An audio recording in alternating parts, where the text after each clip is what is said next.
চীনের কৃষি ইতিহাস সবসময়ই বিস্ময়কর কৌশল ও নতুনত্বে ভরা। চীনের কৃষকেরা প্রাচীনকাল থেকেই এমন সব সেচ প্রযুক্তি তৈরি করেছেন যা কেবল ফসলকে টিকিয়ে রাখেনি, বরং পুরো বিশ্বকে দেখিয়েছে কিভাবে সীমিত সম্পদ দিয়েও কৃষি উৎপাদন বহুগুণে বাড়ানো যায়।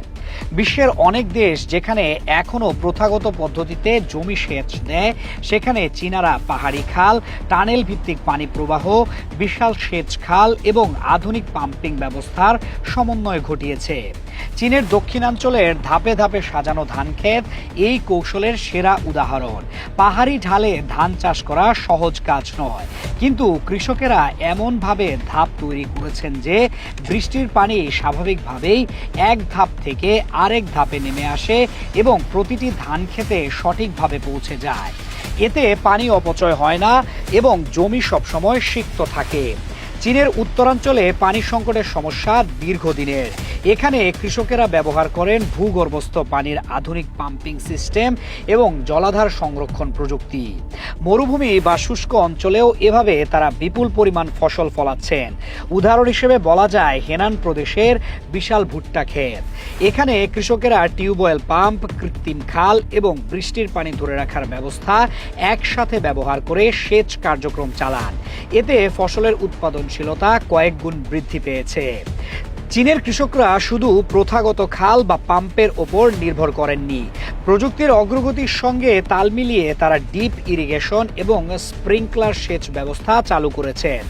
ড্রিপ ইরিগেশন পদ্ধতিতে প্রতিটি গাছের গোড়ায় নির্দিষ্ট পরিমাণ পানি ফোঁটায় ফোঁটায় পৌঁছানো হয়, ফলে পানি সাশ্রয় এবং ফসলের শিকড় সবসময় আর্দ্র থাকে। শুষ্ক অঞ্চলে এই প্রযুক্তি এক বিশাল পরিবর্তন এনেছে। আবার স্প্রিংকলার ব্যবস্থার মাধ্যমে বড় এলাকায় সমানভাবে সেচ দেওয়া সম্ভব হচ্ছে, যা আগে কল্পনাও করা যেত না। পাশাপাশি চীন সরকার কৃষি সেচে বৈজ্ঞানিক গবেষণা ও যান্ত্রিক উন্নয়নে বিপুল বিনিয়োগ করেছে। উপগ্রহ চিত্র ও সেন্সর ব্যবহারের মাধ্যমে এখন প্রতিটি জমির পানির চাহিদা নির্ধারণ করা হয় এবং সেই অনুযায়ী কৃষকেরা সেচ পরিচালনা করেন। এর ফলে পানি ব্যবহারের দক্ষতা বেড়েছে এবং উৎপাদন খরচ কমেছে।